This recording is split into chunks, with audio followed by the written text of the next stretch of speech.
Anak orang kaya itu privilege-nya ada dua. Satu duit modal, dua dia mendapatkan kesempatan untuk mencoba berkali-kali. Tapi bagi orang miskin nih, satu kegagalan tuh sangat luar biasa Pak.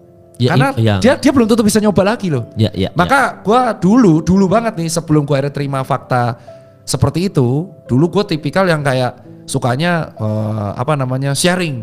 Wah ini bisnis lah, ala motivator lah. Tapi sini gua tahu kegagalan bagi orang kaya itu hal biasa. Kegagalan bagi orang miskin itu tidak bisa diterima.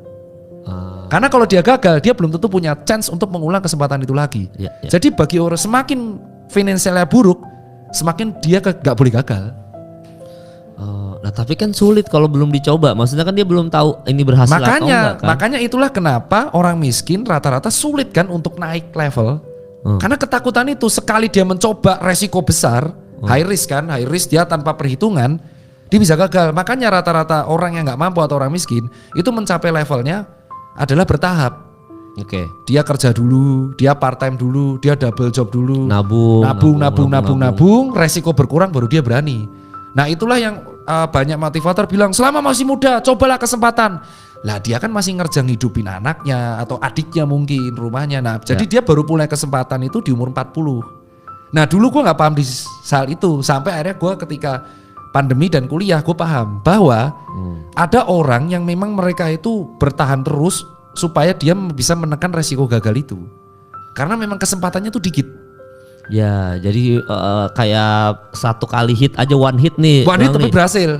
Makanya harus ditahan dulu nih. Tahan dulu. Jangan yang orang bilang berusahalah di usia muda. Justru itu ya nggak salah juga ya. Cuma justru itu yang bikin kayak ada orang yang kayak tadi kata lu secara finansial tidak sebagus orang-orang yang secara finansial bagus kan. Betul. Jadi dia harus one hit wonder bahasanya apa ya? Harus one hit punch gitu. Iya betul. Tapi langsung kelar. Nah makanya kan kalau kita lihat ada tuh kayak anak, kalau gue menyebutnya kaum mediocre ya. Jadi kaum mediocre tuh kaum yang memang terjebak di generasi sandwich. Dia sudah pinter tapi dia bekerja untuk membiayai adiknya dan membiayai utang keluarganya. Dia stuck di sini nih. Terus dia dibakar-bakar, ayolah resign lah. Dia nggak akan bisa resign. Kalau resign siapa yang ngasih makan keluarganya? Sampai di satu momen tabungannya cukup, baru dia mulai. Nah itulah yang disebut. Makanya kalau kita memotivasi atau pendapat, ada orang-orang seperti itu yang bagi mereka tuh gak bisa gagal karena tabungan mereka itulah yang akan mereka buat modal.